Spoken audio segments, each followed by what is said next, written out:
Assalamualaikum warahmatullahi wabarakatuh. Hai anak-anakku sekalian, siswa kelas 9, bertemu kembali dengan saya, Ibu Ari. Masih di kelas prakarya. Kali ini kita akan belajar mengenai prinsip dan sistem instalasi listrik.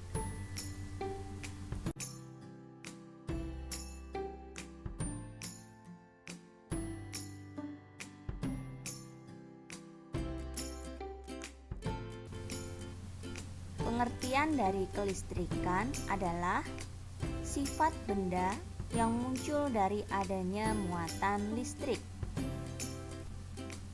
Dan muatan listrik sendiri terbagi menjadi dua. Yang pertama, muatan listrik positif, dan yang kedua, muatan listrik negatif. Apa sih perbedaan antara muatan listrik positif dan negatif itu? Berikut penjelasannya. Suatu benda dikatakan bermuatan listrik negatif jika ia kelebihan elektron. Dan sebaliknya, suatu benda disebut bermuatan listrik positif jika ia kekurangan elektron. Selanjutnya kita bahas mengenai jenis dan manfaat listrik ya. Yang pertama harus kita pahami adalah mengenai arus listrik.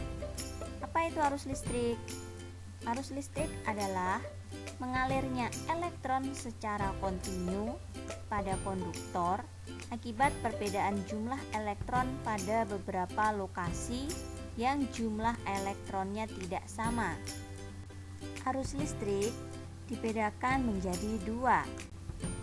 Yang pertama arus searah atau DC, direct current. Dan yang kedua arus bolak-balik atau AC, alternating current. Arus listrik searah atau DC adalah arus listrik yang arahnya tetap. Sedangkan arus listrik bolak-balik atau AC adalah arus yang besar dan arahnya selalu berubah-ubah. Arus listrik berfungsi sebagai sumber energi. Dengan adanya listrik, seluruh energi yang dihasilkan dari pembangkit listrik dapat dibangkitkan. Apa itu pembangkit listrik? Pembangkit listrik adalah suatu alat yang dapat membangkitkan dan memproduksi tegangan listrik dengan cara mengubah suatu energi tertentu menjadi energi listrik. Pembangkit listrik itu dibedakan menjadi 5 jenis. Di antaranya, yang pertama, pembangkit listrik tenaga air atau PLTA. Yang kedua, pembangkit listrik tenaga uap atau PLTU. Yang ketiga, pembangkit listrik tenaga nuklir atau PLTN. 4. Pembangkit listrik tenaga angin. Dan yang kelima, pembangkit listrik tenaga surya atau PLTS. Selanjutnya akan kita bahas satu persatu dari 5 jenis pembangkit listrik tersebut.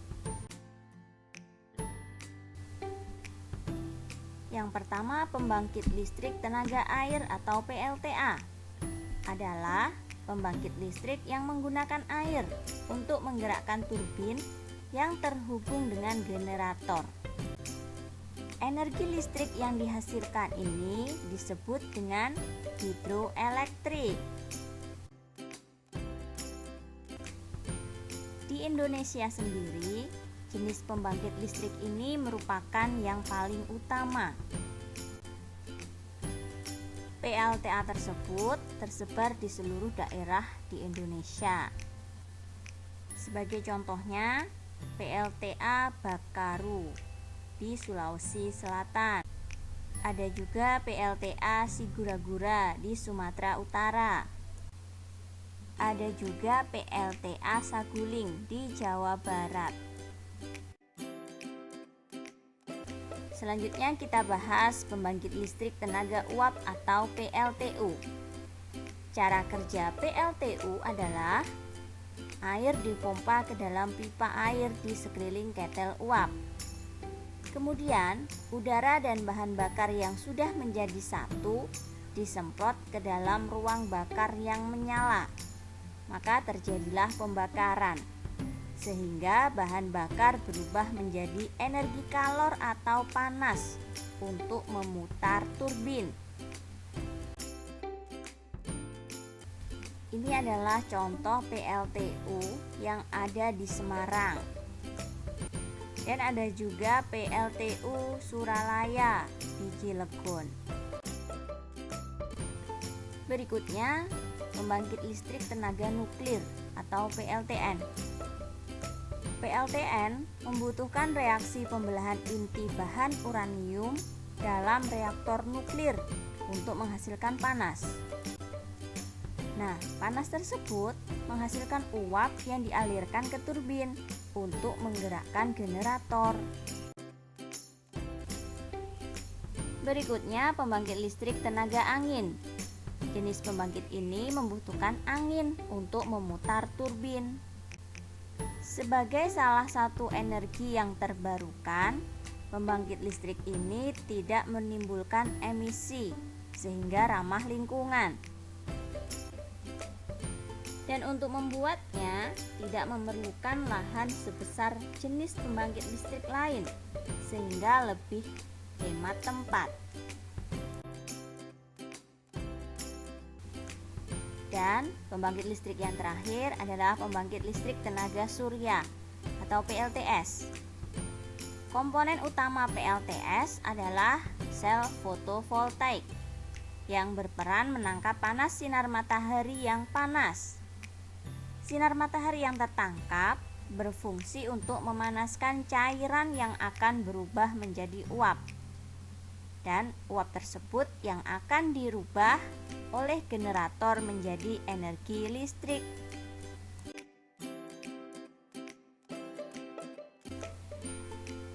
Demikian tadi materi kita tentang wawasan kelistrikan. Terima kasih atas perhatian kalian. Nanti berikutnya kita akan mempelajari lagi tentang kelistrikan yang lebih mendalam lagi. Terima kasih atas perhatian kalian. Sampai jumpa pada pertemuan berikutnya. Ibu akhiri. Wassalamualaikum warahmatullahi wabarakatuh.